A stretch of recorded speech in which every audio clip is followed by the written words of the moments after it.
Hi friends, இது சாரி cinema buzz அப்டேட்டில் ஒரு எக்ஸைட்டிங்கான ஒரு அப்டேட்டோட வந்திருக்குங்க.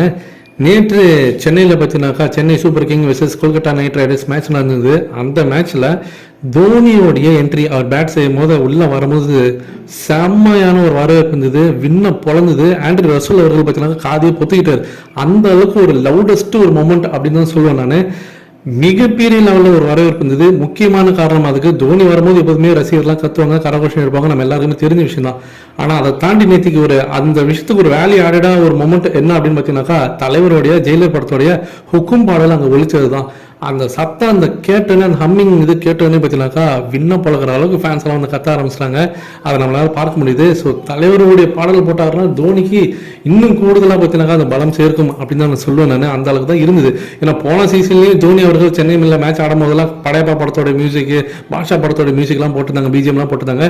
இந்த தடவை ஜெயிலில் போட்டிருக்காங்க, அப்பெல்லாம் பார்த்தங்க. ஸோ இது வந்து இன்னைக்கு ஆன்லைன் சோஷியல் மீடியாவில் ரொம்ப வைரலாக பண்ணிருக்கு. ஸோ தோனியோடைய அந்த என்ட்ரிக்கான அந்த வீடியோக்கான லிங்க் நம்மளுடைய டிஸ்கிரிப்ஷனில் இருந்திருக்கேன், மறக்காம பாருங்க. அடுத்தது முக்கியமான விஷயம் என்னன்னா, இப்ப தலைவர் 176 படம் வந்து இப்ப அனௌன்ஸ்மெண்ட் கொடுத்துட்டாங்க. அக்டோபர் மாசம் படம் எப்பதான் ரிலீஸ் ஆக போகுது, தேதி ஏதாவது தெரியுமா? ஏன்னா அக்டோபர் மாசம் வந்து ஆயுத பூஜையும் வருது, தீபாவளியும் வருது. ஆயுத பூஜை 11th அன்னைக்கு வருது, தீபாவளி 31st அன்னைக்கு வருது. அப்ப எப்ப இந்த படம் ரிலீஸ் ஆக போகுது, அது ஏதாவது உங்களுக்கு சொல்ல முடியுமா அப்படின்னு சொல்லிட்டு நிறைய பேர் பர்சனலா என்கிட்ட மெசேஜ் பண்ணி கேட்டுருக்கீங்க. நான் என் சோர்ஸில் விசாரிக்கும் போது அவர் என்ன சொல்றாருன்னா, லைக்கா நிறுவனத்துக்கு இது வரைக்கும் தெரியல படத்தை வந்து தீபாவளிக்கு ரிலீஸ் பண்றதா ஆயுத பூஜைக்கு ரிலீஸ் பண்றதான்றது அவங்களுக்கு ஒரு குழப்பம் இருக்கு. அவங்க எதுக்காக வெயிட் பண்றாங்கன்னா, படத்தை அக்டோபர் மாசம் கொண்டு வந்துடலாம்.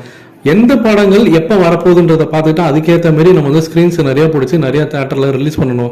இப்போ ஒரு எக்ஸாம்பிள் சொல்கிறேன். இப்போ தீபாவளிக்கு ஒரு பெரிய பெரிய நடிகர்களோட படம் வந்துச்சுனாக்கா இந்த படம் முன்னாடியே வந்துடும். இல்லை இந்த படம் பார்த்தீங்கன்னா ஆயுத பூஜைக்கு பெரிய பெரிய படம் நிறைய கிளாஷ் வந்து பெரிய பெரிய படங்கள் கிளாஷ் வருதுனாக்கா அதை தவிர்த்துட்டு தீபாவளிக்கு வந்துடும். ஸோ அப்படி தான் அவங்க பிளான் பண்ணுறாங்க.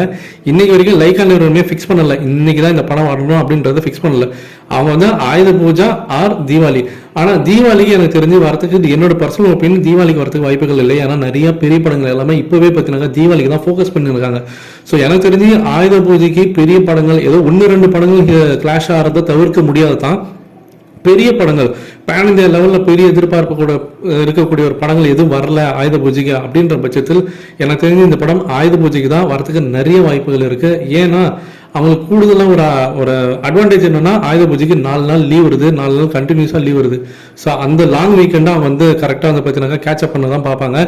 இதை பற்றி உங்களுடைய கருத்துக்கள் என்ன அப்படின்றத மறக்காம கீழே சொல்லுங்க ஃப்ரெண்ட்ஸ்.